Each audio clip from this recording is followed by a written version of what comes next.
पापा के जाने के बाद माँ घर में अकेली थी।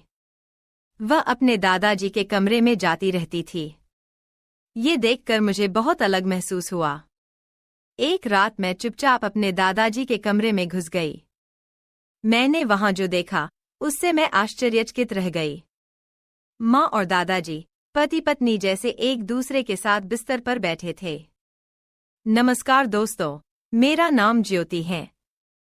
हम 3 भाई बहन थे। मेरे पिता एक सरकारी कर्मचारी थे। वह पिछले साल चल बसे थे। पापा के जाने का माँ को बहुत सदमा लगा। मैं घर में सबसे बड़ी लड़की थी। मैं डॉक्टरेट की पढ़ाई के लिए शहर में आई थी। कुछ दिन पहले मैंने अपनी परीक्षा पास की थी। मैं तुरंत इंटर्नशिप के लिए फिर से वापस आने वाली थी। जब मैं घर आई तो मेरे छोटे भाई बहन मुझे देखकर बहुत खुश हुए। उस दिन मेरे दादाजी मुझसे मिलने आए। वह मेरे परदादा नहीं बल्कि मेरे पिता के चाचा थे और रिश्ते में वो मेरे दादाजी थे। पिताजी के जाने के बाद दादाजी ने घर को समझने में हमारी मदद की। माँ बहुत सारे काम नहीं कर पाती थी। हमारा घर पिता की पेंशन से चल रहा था। मेरी छोटी बहन और भाई जुड़वा थे। वह अब 5वीं कक्षा में पढ़ रहा था। जिस दिन मेरे दादाजी मुझसे मिलने आए वे हमारे घर में ही रुके। जब से मैं घर आई तो मेरी माँ मेरी शादी के पीछे पड़ी थीं। दादाजी भी मेरी शादी का मुद्दा उठाते थे। मैंने अपनी पढ़ाई सिर्फ शादी करने के लिए नहीं की। जब भी घर में शादी की बात आती तो मैं अपने गांव की दोस्त अंजलि के पास जाकर बैठ जाती थी। उस दिन कुछ ऐसा ही हुआ। सुबह जब मेरे भाई बहन स्कूल चले गए तो माँ फिर मेरी शादी की बात करने लगीं। मैं उसकी बातों से तंग आकर अपने दोस्त के घर चली गई।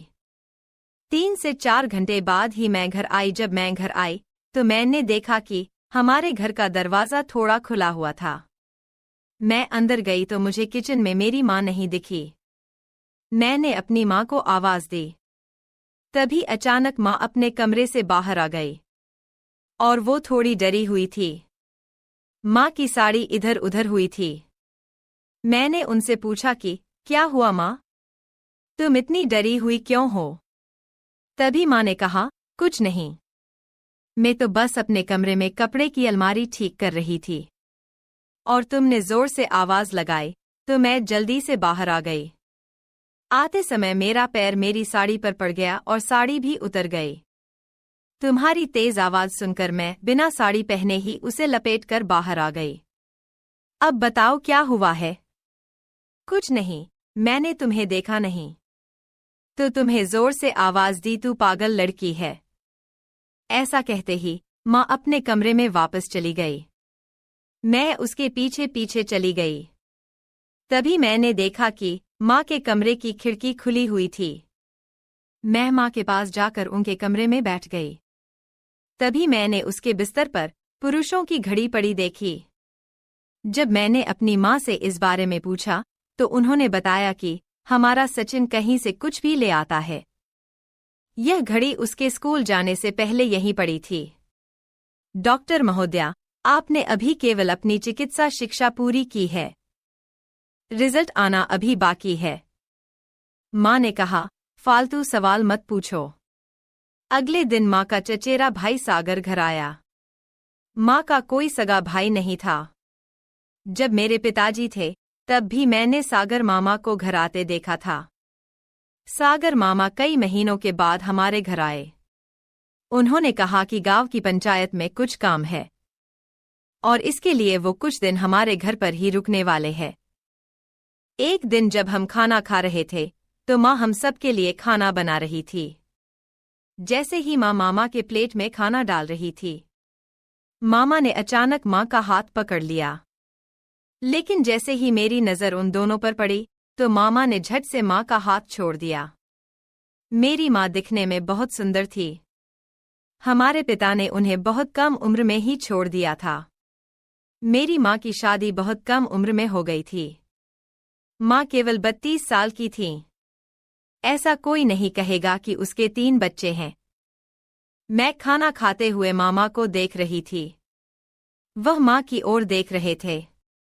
खाना खाने के बाद रसोई में बर्तन धोते समय मैंने माँ से कहा, माँ, मामा आपको बार बार देख रहे थे। मुझे यह बिल्कुल पसंद नहीं है। उसे कल अपने घर से जाने के लिए कहो। इतना कहते ही माँ बोली, ज्योति बेबी, हमें सिर्फ किसी के देखने से उसे गलत समझना नहीं चाहिए। वह मर्द है, गलती से मेरी तरफ नजर पड़ गई होगी। अब तुम्हारे पिता नहीं रहे। हमें कभी भी किसी की भी जरूरत पड़ सकती है। ऐसे ही रिश्ते को तोड़ा नहीं जा सकता। माँ सही थी।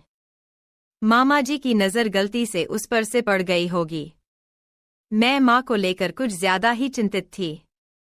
तो मैंने जरूर मामा की बुरी नजर देखी होगी। उस दिन आधी रात को मैंने मामा को घर से निकलते हुए देख लिया। मैं बाहर गई तो वह माँ के कमरे की खिड़की के बाहर चक्कर लगा रहा था। उसने मुझे देखा और तुरंत घर के अंदर चला गया। अगली सुबह मामा अपने काम के लिए घर से निकल गए। उसके बाद मैं अपने दोस्त के घर चली गई।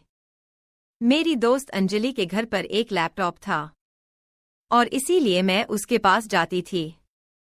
मुझे अपनी पढ़ाई के लिए एक लैपटॉप की जरूरत थी और यह हमारे घर में नहीं था। उस दिन मैं घर गई, आज भी दरवाजा अंदर से बंद था। मेरे घंटी बजाने के 30 मिनट बाद माँ ने दरवाजा खोला। माँ ने मुझे देखकर कहा कि आज तुम जल्दी आ गए। माँ सुबह नहा चुकी थी, फिर भी वो दोबारा नहाने चली गई थी। शायद वह घर के काम से थक गई थी। मैं अक्सर रात में देर तक जागती रहती थी। हम 3 भाई बहन एक कमरे में सो रहे थे। माँ का कमरा दूसरा था। कभी कभी छोटा भाई भी उसके साथ सोता था। आज रात मैं बहुत देर तक जागकर अपना मोबाइल देख रही थी। अचानक मुझे माँ के कमरे का दरवाजा खुलने की आवाज आई।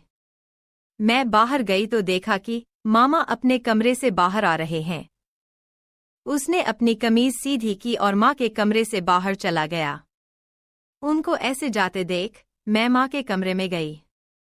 मैंने माँ से कहा, माँ, मामा यहाँ क्यों आए थे? फिर वो बोली कि कुछ नहीं, वो ऐसे ही आ गया था। जब तक मामा यहाँ है मुझे माँ सुरक्षित नहीं लगती। उसे अपनी निगरानी के लिए एक आदमी की जरूरत थी।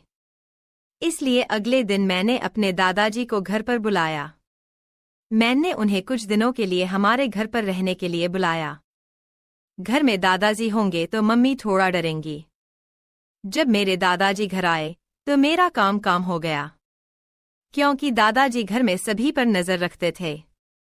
हमारा घर बहुत बड़ा था। दादाजी को वहां रहने में कोई दिक्कत नहीं थी। हमने उन्हें घर में एक कमरा दे दिया।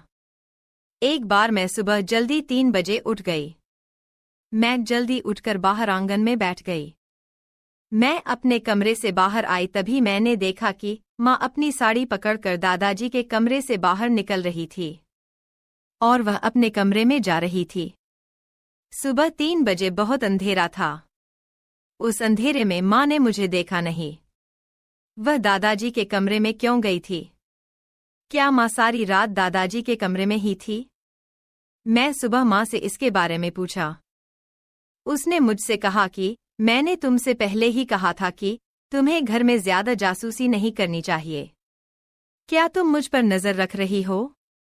दादाजी को सुबह सुबह पानी चाहिए था तो मैं देने गई थी। माँ मुझसे बहुत नाराज थीं। मैं अब उस पर नजर नहीं रखूंगी, यही मैंने तय किया। लेकिन फिर 2-3 दिन बाद मैं दोपहर को अपनी दोस्त के पास से घर आ गई तो आज मुझे माँ की साड़ी फिर से फटी हुई नजर आई। तब दादाजी भी घर में थे। शायद काम करते समय उसकी यही हालत हुई होंगी। ऐसा सोचकर मैंने उस पर ध्यान नहीं दिया। एक बार मेरी माँ मेरे दादाजी के साथ सब्जियां खरीदने बाजार गईं। मैं घर पर अकेली थी। मैं अपनी माँ की साड़ी में फोटो लेना चाहती थी तो मैं अपनी माँ के कमरे में चली गई और माँ की साड़ियां ढूंढने लगी। साड़ियां ढूंढते समय मुझे एक फाइल मिली। वह फाइल अस्पताल की थी। मैंने फाइल खोली और उसका नाम पढ़ा। वह नाम पढ़कर मैं चौंक गई। क्योंकि उसमें गर्भवती महिला की जगह मेरी माँ का नाम था। मेरे पिताजी का 1 साल पहले निधन हो गया था। मेरी माँ फिर से गर्भवती थी। यह बात मुझे बिल्कुल समझ नहीं आई। मैंने उस कागज को दोबारा उसी जगह रख दिया। जब से मामा घर आए थे, मैं उन्हें मामा के कमरे में छिपकर जाते देखा करती थी। मैंने सोचा कि माँ के बच्चे का पिता शायद मामा ही होगा, लेकिन मेरे पास इसका कोई सबूत नहीं था, इसलिए मैंने माँ से कुछ नहीं पूछा। उस रात मैं मामा के कमरे में चली गई, उनसे बातचीत करते हुए। मैंने खेल खेल में उसके बालों में अपना हाथ फिराया। मुझे उनके 2/3 बाल मिले। वह बाल लेकर मैं अपने कमरे में चली गई। जब मेरी माँ कमरे में थी, फिर मैंने उसकी कंघी से कुछ बाल निकले। मैंने इसे अपने एक दोस्त को दे दिया। दोस्त के पति एक डॉक्टर थे। मैं उन बालों का परीक्षण करके यह दिखाना चाहती थी कि मामा ही माँ के बच्चे का पिता है। 2 दिन बाद टेस्ट का रिपोर्ट वापस आया, तो रिपोर्ट देखकर मैं हैरान रह गई, क्योंकि माँ के गर्भ में जो बच्चा था वो मामा का नहीं था। मेरी माँ मुझे कुछ छुपा रही थी।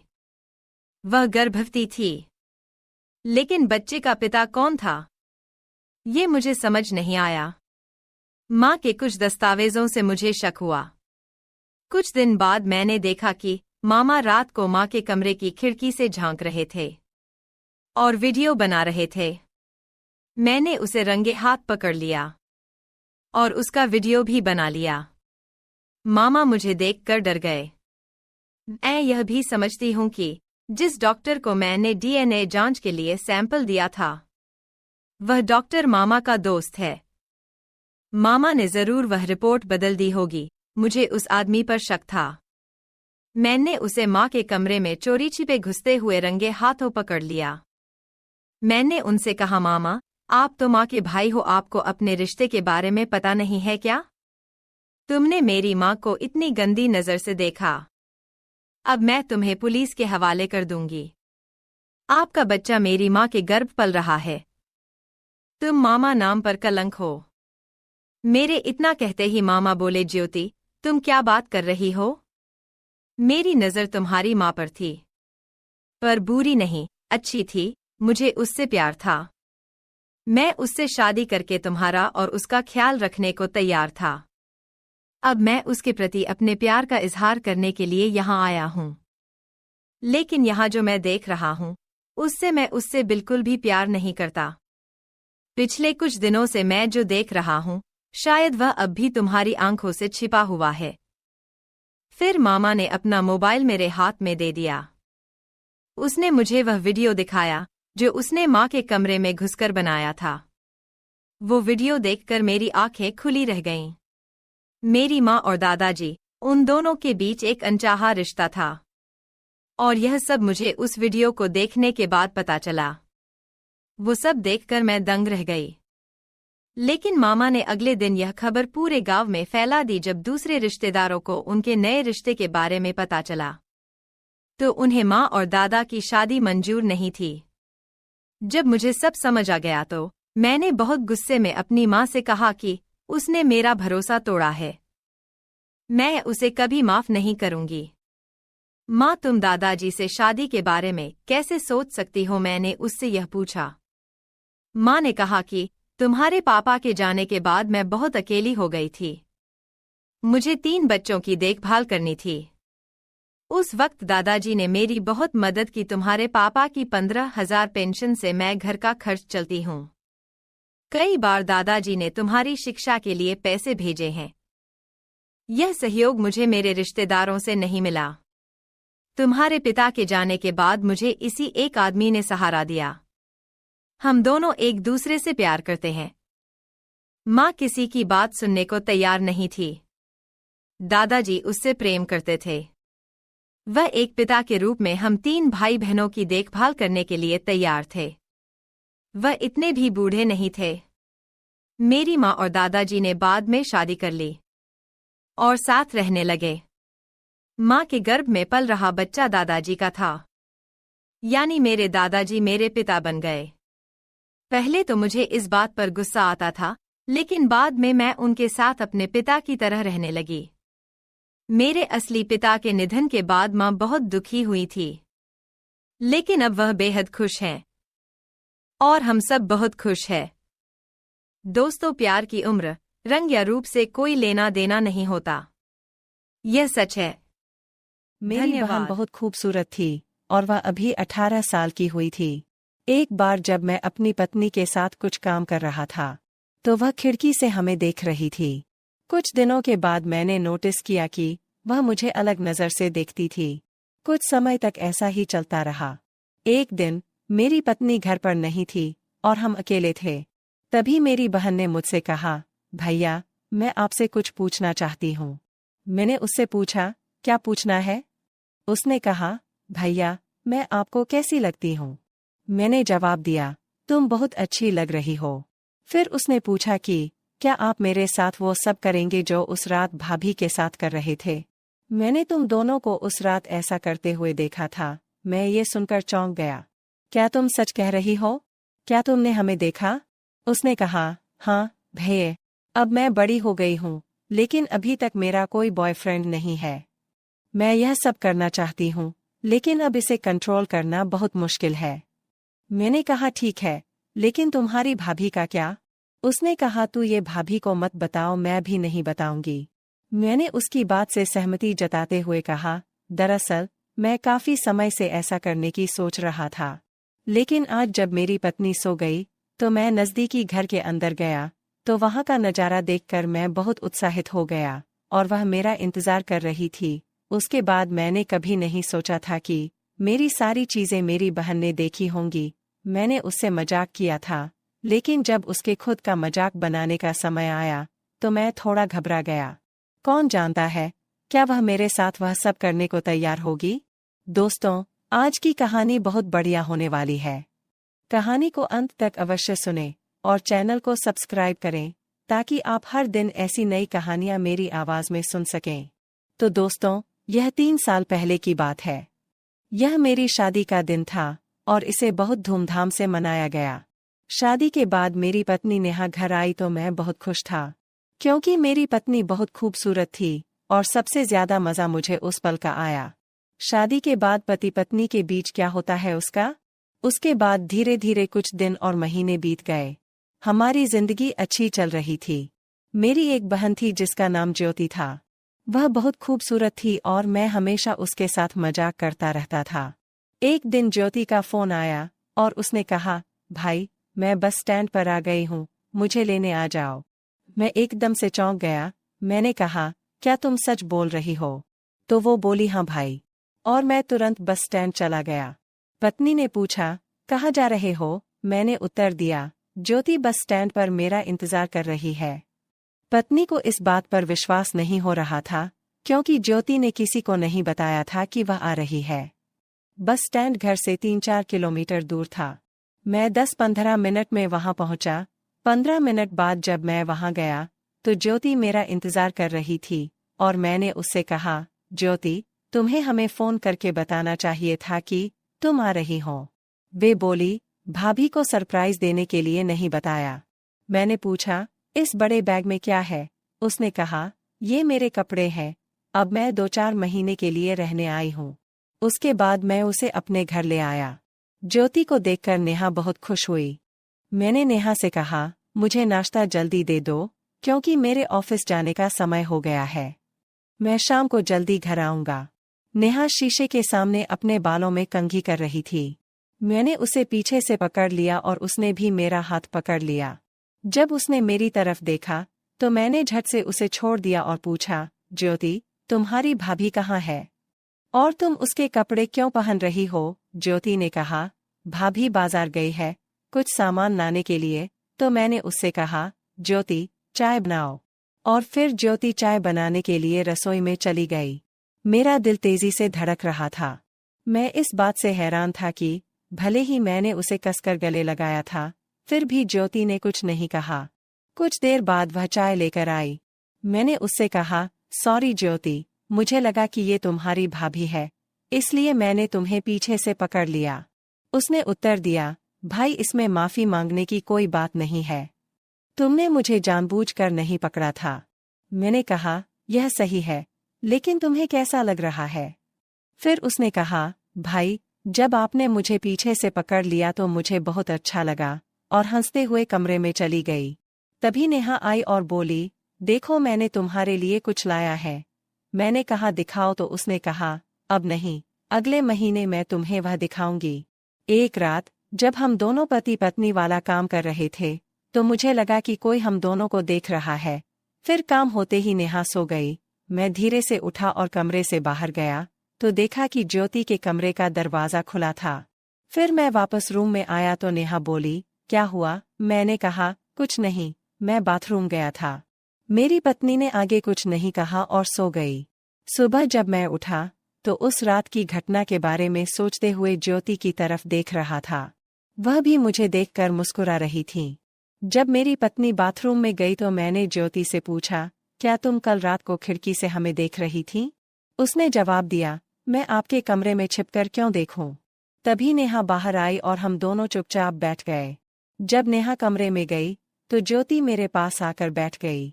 उसने मुझसे कहा, भैया, यह सच है कि मैंने तुम दोनों को ऐसा करते देखा है और अब मुझे भी यह सब करना अच्छा लगता है। मैंने ज्योति से पूछा, सच में? क्या तुम ये सब रोज देखती हो? उसने जवाब दिया, हाँ भैया, देखती हूँ। देखिए, दरअसल मेरा मन मुझसे कह रहा है कि मेरा कोई बॉयफ्रेंड नहीं है और मैं सचमुच यह सब करना चाहती हूँ। मैंने ज्योति से कहा, ज्योति, कुछ दिनों से मैं भी तुम्हारे साथ वो सब करना चाहता था, लेकिन मैंने तुम्हें कुछ नहीं कहा क्योंकि मुझे लगा था कि तुम इसके लिए मुझे मना कर दोगी। ज्योति ने मुस्कुराते हुए कहा, अगर आपका मन हो तो आप आज रात ही मेरी मशीन का उद्घाटन कर सकते हैं। मैंने कहा, ये सब तो ठीक है, लेकिन आपकी भाभी का क्या होगा? उसने कहा, उन्हें इस बारे में कुछ नहीं पता होगा। मैं कभी भाभी को नहीं बताऊंगी और तुम भी मत बताना।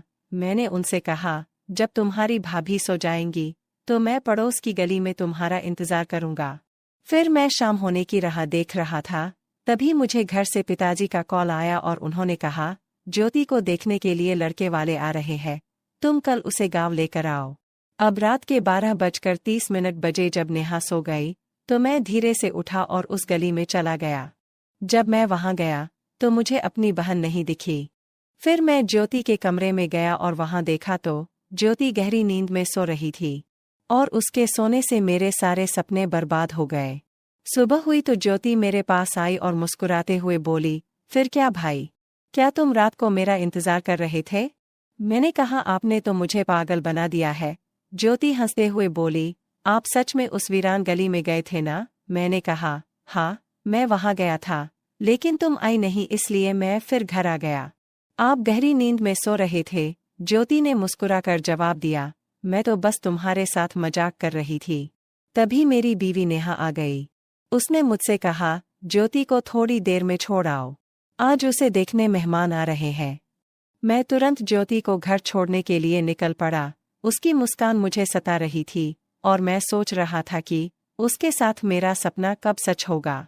जैसे ही हम घर के करीब पहुंचे, ज्योति ने मुझे एक गुप्त मुस्कान दी और कहा, अगर आप दोबारा आए तो मुझे बताना, इस बार सच में मैं तुमसे मिलने आऊंगी।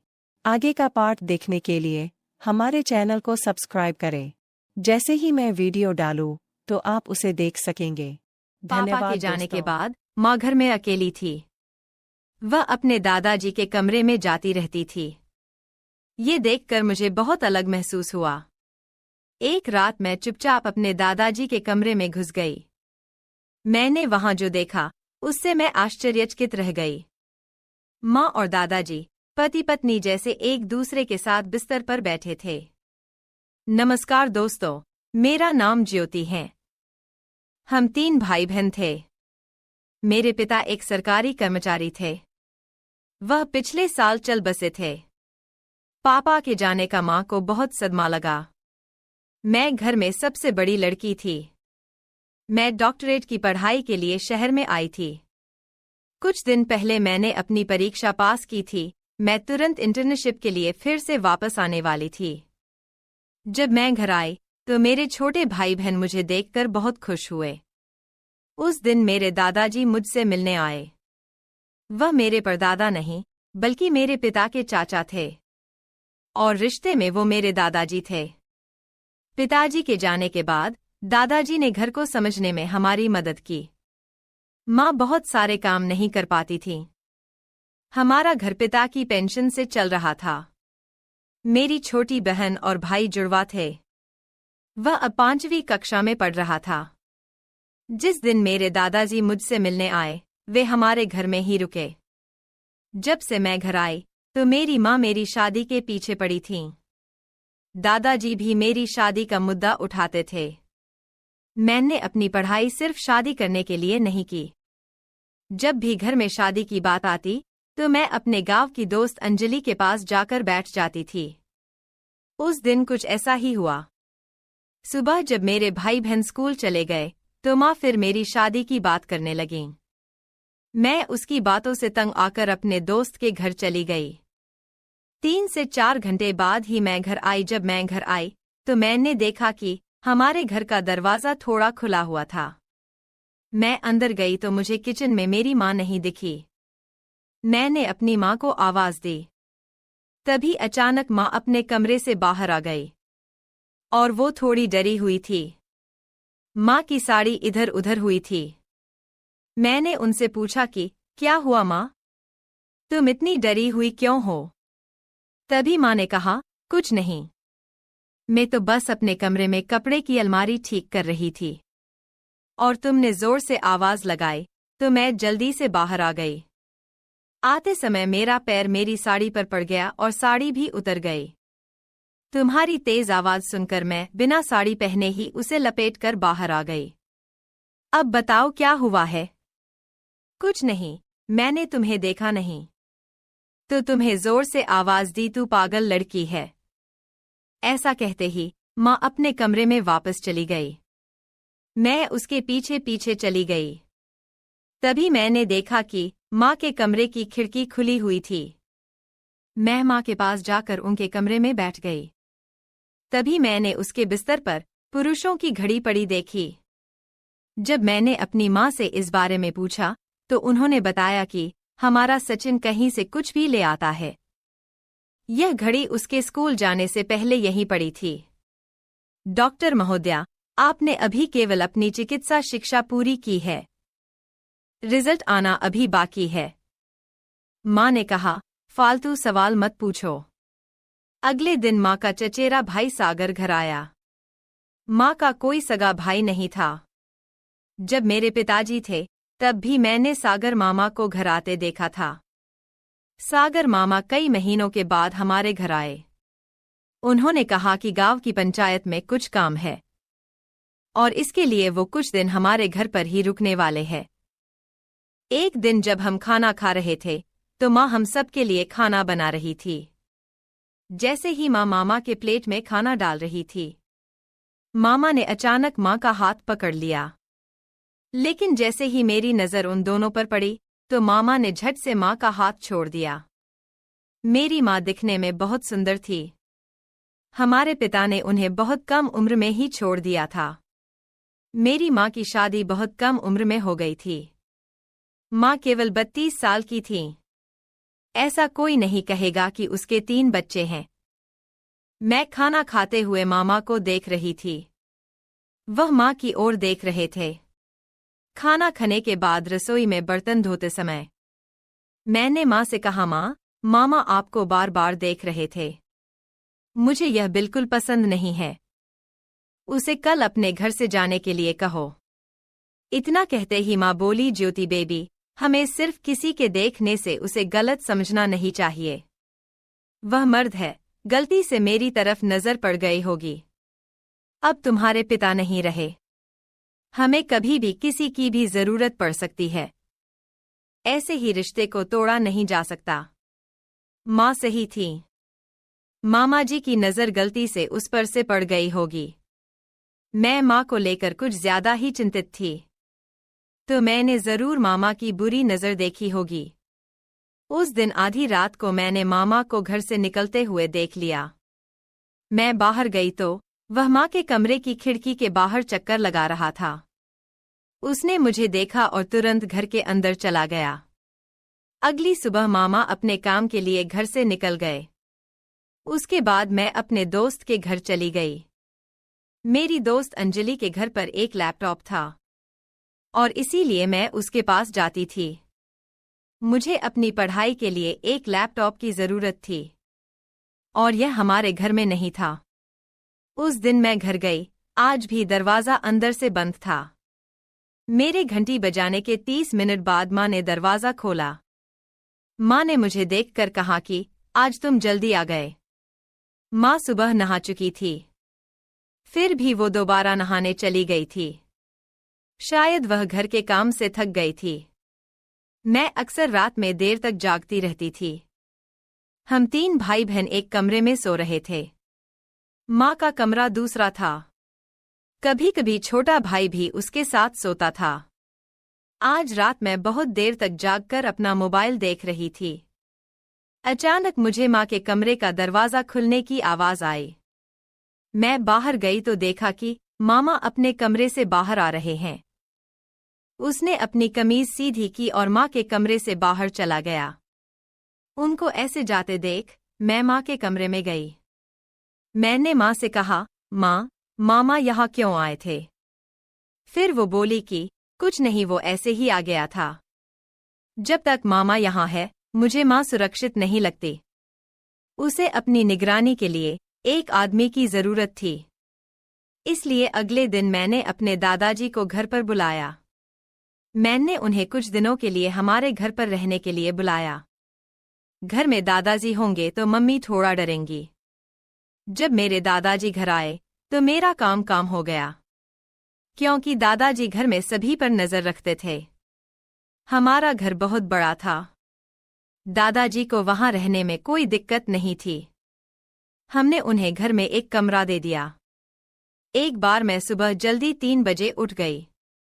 मैं जल्दी उठकर बाहर आंगन में बैठ गई। मैं अपने कमरे से बाहर आई तभी मैंने देखा कि माँ अपनी साड़ी पकड़कर दादाजी के कमरे से बाहर निकल रही थी और वह अपने कमरे में जा रही थी। सुबह 3 बजे बहुत अंधेरा था। उस अंधेरे में माँ ने मुझे देखा नहीं। वह दादाजी के कमरे में क्यों गई थी? क्या माँ सारी रात दादाजी के कमरे में ही थी? मैं सुबह माँ से इसके बारे में पूछा। उसने मुझसे कहा कि मैंने तुमसे पहले ही कहा था कि तुम्हें घर में ज्यादा जासूसी नहीं करनी चाहिए। क्या तुम मुझ पर नजर रख रही हो? दादाजी को सुबह सुबह पानी चाहिए था तो मैं देने गई थी। माँ मुझसे बहुत नाराज थीं। मैं अब उस पर नजर नहीं रखूंगी, यही मैंने तय किया। लेकिन फिर 2-3 दिन बाद मैं दोपहर को अपनी दोस्त के पास से घर आ गई तो आज मुझे माँ की साड़ी फिर से फटी हुई नजर आई। तब दादाजी भी घर में थे। शायद काम करते समय उसकी यही हालत हुई होंगी। ऐसा सोचकर मैंने उस पर ध्यान नहीं दिया। एक बार मेरी माँ मेरे दादाजी के साथ सब्जियां खरीदने बाजार गईं। मैं घर पर अकेली थी। मैं अपनी माँ की साड़ी में फोटो लेना चाहती थी तो मैं अपनी माँ के कमरे में चली गई और माँ की साड़ियां ढूंढने लगी। साड़ियां ढूंढते समय मुझे एक फाइल मिली। वह फाइल अस्पताल की थी। मैंने फाइल खोली और उसका नाम पढ़ा। वह नाम पढ़कर मैं चौंक गई, क्योंकि उसमें गर्भवती महिला की जगह मेरी माँ का नाम था। मेरे पिताजी का 1 साल पहले निधन हो गया था। मेरी माँ फिर से गर्भवती थी। यह बात मुझे बिल्कुल समझ नहीं आई। मैंने उस कागज को दोबारा उसी जगह रख दिया। जब से मामा घर आए थे मैं उन्हें मामा के कमरे में छिपकर जाते देखा करती थी। मैंने सोचा कि माँ के बच्चे का पिता शायद मामा ही होगा, लेकिन मेरे पास इसका कोई सबूत नहीं था। इसलिए मैंने माँ से कुछ नहीं पूछा। उस रात मैं मामा के कमरे में चली गई, उनसे बातचीत करते हुए। मैंने खेल खेल में उसके बालों में अपना हाथ फिराया। मुझे उनके 2/3 बाल मिले। वह बाल लेकर मैं अपने कमरे में चली गई जब मेरी माँ कमरे में थी। फिर मैंने उसकी कंघी से कुछ बाल निकले। मैंने इसे अपने एक दोस्त को दे दिया। दोस्त के पति एक डॉक्टर थे। मैं उन बालों का परीक्षण करके यह दिखाना चाहती थी कि मामा ही माँ के बच्चे का पिता है। 2 दिन बाद टेस्ट का रिपोर्ट वापस आया तो रिपोर्ट देखकर मैं हैरान रह गई, क्योंकि माँ के गर्भ में जो बच्चा था वो मामा का नहीं था। मेरी माँ मुझे कुछ छुपा रही थी। वह गर्भवती थी, लेकिन बच्चे का पिता कौन था, ये मुझे समझ नहीं आया। माँ के कुछ दस्तावेजों से मुझे शक हुआ। कुछ दिन बाद मैंने देखा कि मामा रात को माँ के कमरे की खिड़की से झांक रहे थे और वीडियो बना रहे थे। मैंने उसे रंगे हाथ पकड़ लिया और उसका वीडियो भी बना लिया।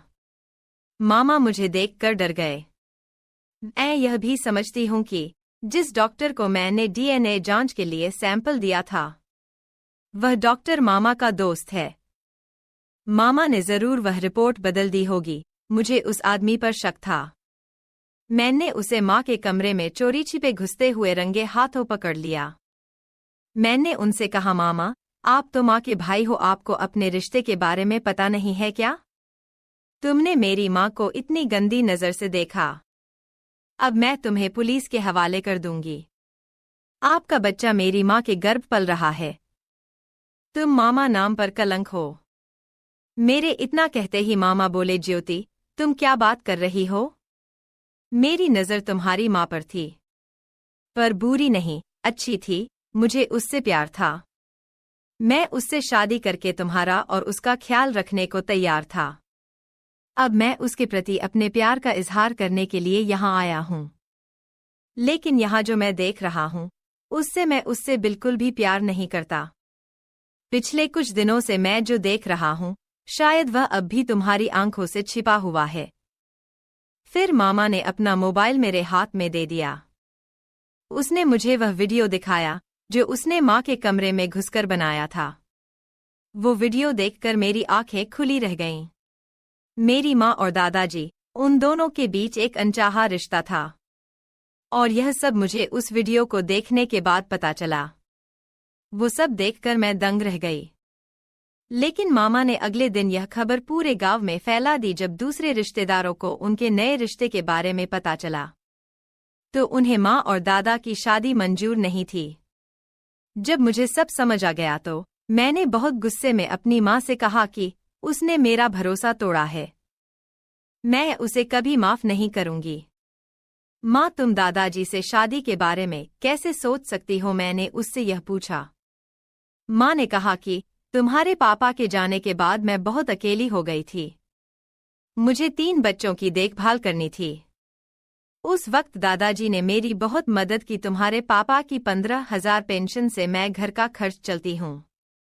कई बार दादाजी ने तुम्हारी शिक्षा के लिए पैसे भेजे हैं। यह सहयोग मुझे मेरे रिश्तेदारों से नहीं मिला। तुम्हारे पिता के जाने के बाद मुझे इसी एक आदमी ने सहारा दिया। हम दोनों एक दूसरे से प्यार करते हैं। माँ किसी की बात सुनने को तैयार नहीं थी। दादाजी उससे प्रेम करते थे। वह एक पिता के रूप में हम 3 भाई बहनों की देखभाल करने के लिए तैयार थे। वह इतने भी बूढ़े नहीं थे। मेरी माँ और दादाजी ने बाद में शादी कर ली और साथ रहने लगे। माँ के गर्भ में पल रहा बच्चा दादाजी का था, यानी मेरे दादाजी मेरे पिता बन गए। पहले तो मुझे इस बात पर गुस्सा आता था, लेकिन बाद में मैं उनके साथ अपने पिता की तरह रहने लगी। मेरे असली पिता के निधन के बाद माँ बहुत दुखी हुई थी, लेकिन अब वह बेहद खुश हैं और हम सब बहुत खुश हैं। दोस्तों, प्यार की उम्र, रंग या रूप से कोई लेना देना नहीं होता। यह सच है। एक दिन भाभी कमरे में अकेली बैठी थी। सागर उनके सामने आया और बोला, भाभी, क्या आप मुझे शादी के बाद के बारे में सिखा सकती हैं? यह सुनते ही भाभी बहुत डर गई। उसने सागर की ओर देखा। वह अब समझ गई कि सागर उससे क्या चाहता है। वह सागर से कहती है कि वह उसकी भाभी है और ऐसा कुछ नहीं हो सकता। सागर सुनने के मूड में नहीं था। सागर ने भाभी को गले लगा लिया और बोला, भाभी, मुझे नहीं पता कि शादी के बाद रात को क्या करना है। आप मेरा मार्गदर्शन करें। भाभी का चेहरा सफेद पड़ गया। उन्होंने सागर को धक्का दिया और बोली, सागर, तुम क्या बात कर रहे हो? क्या तुम पागल हो? मैं तुम्हारी भाभी हूँ। फिर सागर चुपचाप बैठ गया और भाभी का हाथ पकड़कर बोला, भाभी प्लीज मेरी बात समझो। आपके अलावा मुझे ये बात कोई नहीं सिखा सकता। भाभी ने सोचा कि अब उन्हें इस स्थिति से निकलने के लिए कुछ करना चाहिए। उसने सागर से कहा, मैं तुम्हारे लिए कुछ नहीं कर सकती। मैं तुम्हारी भाभी हूँ। और वह जानती थी कि उन दोनों के बीच कुछ नहीं हो सकता। लेकिन सागर मानने के मूड में नहीं था। उसने बार बार भाभी से अनुरोध किया। भाभी ने खुद को संभाला और बोली, सागर मैं तैयार हूँ लेकिन। नमस्कार दोस्तों। सागर को अपनी भाभी के प्रति कुछ अनोखा आकर्षण महसूस हुआ। उसकी सुंदरता उसके लिए अद्वितीय थी। उसके काले, रेशमी बाल, भावपूर्ण आंखें और उसकी मखमली त्वचा उसका दिल जीत लेती थी। भाभी ने भी सागर से अलग रिश्ता बना रखा था। वह हमेशा उसे अपने करीब महसूस करती थी और उसका व्यवहार बहुत प्रेमपूर्ण और स्नेहपूर्ण था। सागर की नज़र लगातार उस पर टिकी रहती थी। एक बार घर में सिर्फ सागर और उसकी भाभी ही थे। बाकी सभी रिश्तेदार एक शादी समारोह में बाहर गए हुए थे। उस सुकून भरे पल में सागर को उसके साथ एक अलग भावनात्मक रिश्ता बनता हुआ महसूस होने लगा। दोपहर के भोजन के बाद भाभी आराम करने के लिए लेट गई। सागर उनके कमरे में गया और धीरे से उन्हें उठाया और पूछा, भाभी क्या आप थक गई हैं? भाभी बोली, हाँ थोड़ा थक गई हूँ। भाभी ने आंखें खोली और पूछा, सागर तुम क्या कर रहे हो? कुछ नहीं भाभी, बस आपसे मिलने आया हूँ। सागर भाभी के पास बैठ गया और धीरे से भाभी का हाथ छूने लगा। उसने उसे नहीं रोका। सागर ने सोचा, शायद भाभी के मन में भी कुछ है। सागर का अपनी भाभी के प्रति नजरिया अब बिल्कुल बदल चुका था। वह अब उसके लिए भाभी तो नहीं रही थी, लेकिन उसके मन में एक नई भावना उभर रही थी। इसी समय सागर का गन्ना हलचल करने लगा। उसके मन में एक उलझन थी। एक तरफ उसकी शादी तय हुई थी, तो दूसरी तरफ भाभी के लिए उसकी भावनाएं उसके मन में बवंडर मचा रही थीं। शादी की तिथि धीरे धीरे निकट आ रही थी। हर तरफ खुशी थी, लेकिन सागर एक अलग ही दुनिया में खोया हुआ था। रात को वह उठता और खिड़की से बाहर देखता रहता। उसके मन में कई सवाल थे और वह अपनी भावनाओं का जवाब ढूंढने में असमंजस में था। उसे समझ नहीं आ रहा था कि अब क्या करे। एक दिन भाभी कमरे में अकेली बैठी थी। सागर उनके सामने आया और बोला, भाभी क्या आप मुझे शादी के बाद के बारे में सिखा सकती हैं? भाभी बहुत डर गई और उसने सागर की ओर देखा। वह समझ गई कि सागर उससे क्या उम्मीद करता है। उसने सागर से कहा कि वह उसकी भाभी है और ऐसा कुछ नहीं हो सकता। सागर सुनने के मूड में नहीं था। सागर ने भाभी को गले लगा लिया और बोला, भाभी मुझे नहीं पता कि शादी के बाद रात को क्या करना है। आप मेरा मार्गदर्शन करें। भाभी का चेहरा बदल गया। उसने सागर को धक्का दिया और बोली, सागर तुम क्या बात कर रहे हो? क्या तुम पागल हो? मैं तुम्हारी भाभी हूँ। फिर सागर चुपचाप बैठ गया और भाभी का हाथ पकड़कर बोला, भाभी प्लीज मेरी बात समझो। आपके अलावा मुझे ये बात कोई नहीं सिखा सकता। भाभी ने सोचा कि अब उन्हें इस स्थिति से निकलने के लिए कुछ करना चाहिए। उसने सागर से कहा, मैं तुम्हारे लिए कुछ नहीं कर सकती। वह जानती थी कि वह उसकी भाभी है और उन दोनों के बीच कुछ नहीं हो सकता। लेकिन सागर मानने के मूड में नहीं था। उसने बार बार भाभी से अनुरोध किया। भाभी ने खुद को संभाला और कहा, सागर मैं तैयार हूँ। भाभी ने सागर की आंखों में आंखें डालकर उसकी तरफ देखा। उसने गहरी सांस ली और बोली, सागर मैं तुम्हारे मन की बात समझती हूँ और मैं तुम्हें ये सब सिखाने के लिए तैयार हूँ। लेकिन रात को खाना खाने के बाद मैं तुम्हें सिखाऊंगी। तुम्हें अभी बहुत कुछ सीखना है। यह सुनकर सागर बहुत खुश हुआ। उसने भाभी को गले लगा लिया और बोला, भाभी आप बहुत अच्छी हो। भाभी ने सागर को तो शांत कर दिया, लेकिन उनका लाल ब्लाउज, पीली साड़ी और काला रंग उनकी सुंदरता में एक अनोखा आकर्षण ला देता था। उसकी गोरी त्वचा और काली आंखें सागर को उसकी ओर आकर्षित करती थीं। रात को भाभी सागर के कमरे में आई। उन्होंने सागर को बिस्तर पर लेटा दिया। भाभी ने सागर के गाल पर हाथ रखा और बोली, सागर आज मैं तुम्हें बहुत कुछ सिखाती हूँ। उसने धीरे से बटन खोल दिया। सागर यह देखकर आश्चर्यचकित रह गया। भाभी अभी भी तरोताजा और आकर्षक लग रही थीं। उसने सागर को अपने पास खींच लिया और उसके कान में कुछ फुसफुसाने लगी। सागर शर्म से लाल हो गया। उसे लगा कि आज उसकी जिंदगी का खास पल है। सागर ने जेब से एक गोली निकली और खा ली। अब वह स्पष्ट रूप से जानता था कि उसे क्या करना है। सागर ने गोली खा ली और उसकी भाभी ने उसे सब कुछ सिखा दिया। लेकिन गोली का असर बढ़ने से उसके शरीर में एक अलग ही ऊर्जा पैदा हो गई। उसकी आंखों में एक विशेष चमक थी। सागर ने भाभी की तरफ देखा और उनकी तरफ बढ़ने लगा। भाभी घबरा गई। उसने सागर को रोकने की कोशिश की, लेकिन उसने कुछ नहीं सुना। उसकी ताकत बढ़ गई और वह अपनी भाभी के काफी करीब आ गया। सागर ने उसमें प्रवेश किया। भाभी को बहुत दर्द हुआ। वो चिल्लाई लेकिन सागर नहीं रुका। उसने अपने कार्य पर ध्यान केंद्रित किया और उसकी भाभी ने उससे विनती की, लेकिन कोई फायदा नहीं हुआ। आखिरकार सागर के शरीर की ऊर्जा खत्म हो गई और वह थककर अपनी भाभी पर गिर पड़ा। उसके चेहरे पर संतुष्टि का रंग था। भाभी ने ये सब देखा तो उसकी आंखों में आंसू आ गए। कुछ देर बाद सागर को होश आ गया। उसने इधर उधर देखा तो उसकी भाभी उसके बगल में सो रही थी। वह अपने किए पर शर्मिंदा था। उसे एहसास हुआ कि उसने क्या किया है। सागर उठ बैठा और भाभी को जगाया। सागर ने उसे गले लगाया और माफी मांगी। भाभी ने उसे माफ कर दिया और कहा कि उसका ऐसा करना ठीक नहीं है। फिर वे दोनों अपने अपने कमरे में चले गए। दोस्तों, अगर आपको यह कहानी पसंद आए तो लाइक करें और चैनल को सब्सक्राइब करना ना भूलें। मिलते हैं अगले ऐसे ही वीडियो में, तब तक के लिए आप सभी का बहुत बहुत धन्यवाद। समझता था, लेकिन जब मैंने उसे एक रात 12 बजे उसके रूम में जो करते देखा, उसके बाद मेरा उसे देखने का नजरिया पूरी तरह बदल गया था। क्योंकि वो अपनी उंगली से, मेरा नाम प्रेम है, मेरी उम्र 24 साल है और मेरी एक छोटी बहन है जिसका नाम अर्पिता है। अर्पिता बेहद सुंदर है और बिल्कुल जानवी कपूर जैसी दिखती है। वो सिर्फ 21 साल की है। ये कहानी उस पल की है जब मुझे पता चला कि मेरी वो मासूम बहन अब बड़ी हो गई है। ये बात है 1 साल पहले की, जब मैंने उसके फ़ोन में कुछ ऐसा देखा जिसने मुझे अंदर तक हिला दिया। जिस बहन को मैं हमेशा मासूम समझता था, उसके बारे में वो सच जानकर मुझे यकीन नहीं हुआ। ये कहानी उसी पल से शुरू होती है जब मैंने अपनी बहन के बारे में वो राज जाना जिसने हमारी जिंदगी बदल कर रख दी। गर्मी की रात थी।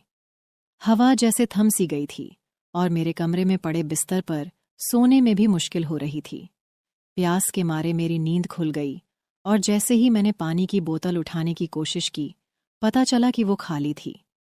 वक्त देखा तो रात के ठीक 1 बज रहे थे। नींद की खुमारी में मैं रसोई की ओर बढ़ा, जहां पानी की ठंडी बोतलें रखी होती थीं। तरफ जाते हुए मैंने देखा कि मेरी बहन अर्पिता के कमरे की लाइट जल रही थी। ये देखकर मैं थोड़ा हैरान हुआ, क्योंकि अर्पिता हमेशा सोते वक्त लाइट बंद करके सोती थी। हमारे घर में ये नियम था कि सभी को सोते समय लाइट बंद रखनी चाहिए और अर्पिता इस नियम का सबसे ज्यादा पालन करती थी। मैंने सोचा कि शायद वो लाइट बंद करना भूल गई होगी। अपनी बोतल में पानी भरते हुए मैंने मन ही मन सोचा कि उसकी लाइट बंद करके उसे आराम से सुला दूं। जैसे ही मैं उसके कमरे का दरवाज़ा खोलने लगा, एक अजीब सी बेचैनी मेरे अंदर घर कर गई। क्या अर्पिता जाग रही होगी या फिर वो सिर्फ नींद में लाइट छोड़कर सो गई होगी? दरवाज़ा खुलते ही जो मैंने देखा उसने मुझे अंदर तक हिला दिया। अर्पिता अपने बिस्तर पर बैठी थी।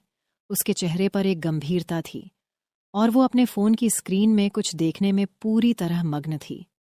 रात के इस समय, जब हर कोई गहरी नींद में था, अर्पिता का यूं जागना और फ़ोन पर इस तरह से कुछ देखना बेहद अजीब लगा। जैसे ही मेरी नज़र उस पर पड़ी, उसने फटाफट फ़ोन को छुपा लिया और उसकी आंखों में डर की एक झलक साफ दिखी। उसकी ये हरकत इतनी अप्रत्याशित थी कि मैं एक पल के लिए समझ नहीं पाया कि क्या कहूँ। अर्पिता, जो हमेशा शांत और संयमित रहती थी, उसके चेहरे पर इस वक्त चिंता और घबराहट की लकीरें साफ नजर आ रही थीं। मैंने धीरे से पूछा, अर्पिता, सब ठीक है? इतनी रात गए जाग रही हो? अर्पिता ने एक झटके में जवाब दिया, हाँ, बस नींद नहीं आ रही थी। लेकिन उसकी आवाज में जो कंपकंपी थी, उसने मेरी जिज्ञासा को और बढ़ा दिया। वो मुझसे कुछ छुपा रही थी, लेकिन क्या? ये जानने की ललक अब मेरे दिल में गहराती जा रही थी। मैंने सोचा कि शायद ये कोई मामूली बात हो, लेकिन उसके चेहरे की हवाइयाँ कुछ और ही कह रही थीं। इस रात की शुरुआत ने मेरे मन में कई सवाल खड़े कर दिए थे। अर्पिता के इस रहस्यमयी व्यवहार का राज क्या था? क्या वो किसी परेशानी में थी, या फिर वो कुछ ऐसा कर रही थी जिसे वो मुझसे या परिवार से छुपाना चाहती थी? उस रात के बाद से अर्पिता का वो विचित्र व्यवहार मेरे मन से हट ही नहीं रहा था। हर बार जब मैं उसे देखता, उसकी वो घबराई हुई नज़रें मुझे याद आ जातीं। मेरे मन में एक सवाल उभर रहा था कि आखिर वो रात के अंधेरे में ऐसा क्या कर रही थी जो उसे मुझसे छुपाना पड़ा। कुछ दिनों बाद जब एक मौका मिला और अर्पिता अपने कमरे में नहीं थी, मैंने उसका फ़ोन उठाया। मेरा इरादा सिर्फ ये जानने का था कि आखिर वो किस चीज़ से परेशान है। कहीं उसे कोई परेशानी तो नहीं? कहीं कोई उसे तंग तो नहीं कर रहा? मेरा दिल इस बात को जानने के लिए बेचैन था। फ़ोन का लॉक कोड मुझे पहले से ही पता था, इसलिए उसे खोलने में कोई दिक्कत नहीं हुई। जब मैंने उसकी फ़ोन की गैलरी, मैसेज और ऐप्स देखे तो कुछ खास हाथ नहीं लगा। सब कुछ सामान्य था। ऐसा कुछ भी नहीं मिला जो उसकी उस रात की हरकत को समझा सके। लेकिन फिर मैंने सोचा कि शायद उसकी इंटरनेट हिस्ट्री में कुछ हो। जब मैंने उसके क्रोम ब्राउज़र की हिस्ट्री चेक की तो जो कुछ मैंने देखा उसने मुझे हिलाकर रख दिया। मेरी 17 साल की प्यारी बहन, जो हमेशा मासूम और शांत दिखती थी, उसकी ब्राउज़र हिस्ट्री ने कुछ और ही कहानी बताई। वो चीज़ें जो उसने सर्च की थीं और जो वीडियो उसने देखी थीं, वो उसकी उम्र के लिए बिल्कुल भी उपयुक्त नहीं थीं। मैंने सोचा कि कहीं मैंने कुछ गलत देख तो नहीं लिया, लेकिन बार बार देखने पर भी वही परिणाम मिला। उसने कुछ ऐसे विषयों को सर्च किया था जिन्हें जानने की उसकी उम्र नहीं थी। मेरे दिल में एक अजीब सी घबराहट होने लगी। क्या मेरी बहन किसी गलत संगत में पड़ गई है? या फिर उसे किसी ने ऐसा करने के लिए मजबूर किया है? उसके ये ऑनलाइन गतिविधियां उसके मन में कौन से सवाल उठा रही हैं? उसकी ये हिस्ट्री देखकर मैं समझ नहीं पा रहा था कि इस बारे में क्या सोचूं और क्या करूं। मैंने फ़ोन को वापस उसकी जगह रख दिया, लेकिन मेरा मन शांत नहीं था। मैंने फैसला किया कि अब मुझे इस बारे में गहराई से सोचना होगा। ये सवाल कि आखिर मेरी बहन ने क्यों और कैसे ये सब सर्च किया, मेरे दिमाग में घूमता रहा। अब ये रहस्य और गहराता जा रहा था। जब मैंने अर्पिता की ब्राउज़र हिस्ट्री देखी थी, तब से ही मेरे मन में एक अजीब सी बेचैनी थी। मेरी मासूम बहन को ऐसी चीज़ों में क्यों और कैसे रुचि हुई? ये सवाल मुझे सोने नहीं दे रहा था। मुझे पता था कि इस रहस्य का कोई गहरा कारण है, जिसे समझना ज़रूरी है। मैंने अर्पिता के व्यवहार पर ध्यान देना शुरू किया और उसकी बातों में एक बदलाव देखा। वो अक्सर अपनी एक खास सहेली के बारे में बात करती थी, जिसे मैं पहले कभी नहीं जानती थी। उसका नाम सुनकर ही मेरे दिल में एक अजीब सी आशंका होने लगी। मैंने सोचा कि हो न हो, अर्पिता की इस नई आदत के पीछे उसी का हाथ है। एक दिन मैंने अर्पिता से उसकी उस सहेली के बारे में सीधे बात करने का फैसला किया। मैंने उससे हल्के फुल्के अंदाज में पूछा, तुम्हारी वो नई सहेली कौन है? तुम्हारे साथ हमेशा उसका जिक्र सुनती हूँ। अर्पिता ने थोड़ा हिचकिचाते हुए बताया, वो मेरी क्लास में नई आई है, काफ़ी मस्तीखोर है और बहुत बातें करती है।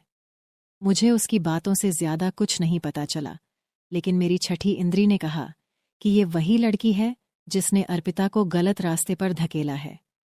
कुछ दिनों बाद मैंने अर्पिता के फ़ोन की हिस्ट्री को फिर से खंगालने की सोची, इस बार और गहराई से। मैंने कुछ और भी चौंकाने वाले सबूत पाए। अर्पिता की सहेली ने उसे कुछ ऐसे वीडियो दिखाए थे जो उसकी उम्र और समझ से परे थे।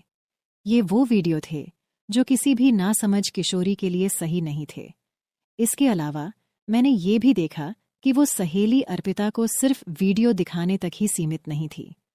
वो एक बहुत ही बिगड़ी हुई लड़की थी, जिसे सही गलत की कोई परवाह नहीं थी। वो लड़कों को फंसाने और उनके साथ गलत काम करने में भी माहिर थी। उसने अर्पिता को ऐसे कई किस्से बताए थे जो अर्पिता के मासूम दिमाग को विचलित कर रहे थे। ये सब जानकर मेरा दिल टूट गया। मेरी मासूम बहन, जिसे मैं हमेशा सही रास्ते पर चलने की सलाह देती थी, इस तरह की गंदी आदतों में फंस चुकी थी। और इसका कारण थी वो सहेली, जो उसे अपने जैसा बनाना चाहती थी। अब मुझे अर्पिता को इस दलदल से बाहर निकालना था। मैंने फैसला किया कि सबसे पहले मुझे उस सहेली से अर्पिता की दूरी बनानी होगी। और उसके बाद मुझे अपनी बहन को प्यार और समझदारी से समझाना होगा कि वो किस राह पर चल पड़ी है और उसे किस तरह से वापस सही रास्ते पर लौटना है। इस तरह मैंने अपनी बहन को उस गलत संगत से बचाया और उसे जीवन के सही रास्ते पर लाने की कोशिश की। ये सफ़र आसान नहीं था, लेकिन मेरा प्यार और समझ ही उसकी ढाल बने। अंत में अर्पिता ने उस सहेली से दूरी बना ली और अपनी गलतियों से सीखा। ये अनुभव हमारे रिश्ते को और मजबूत बना गया। इस कहानी से हमें ये सीखने को मिलता है कि गलत संगत कितनी जल्दी और आसानी से हमें गलत रास्ते पर ले जा सकती है, लेकिन अगर परिवार का सहारा और समझदारी हो तो कोई भी राह मुश्किल नहीं होती।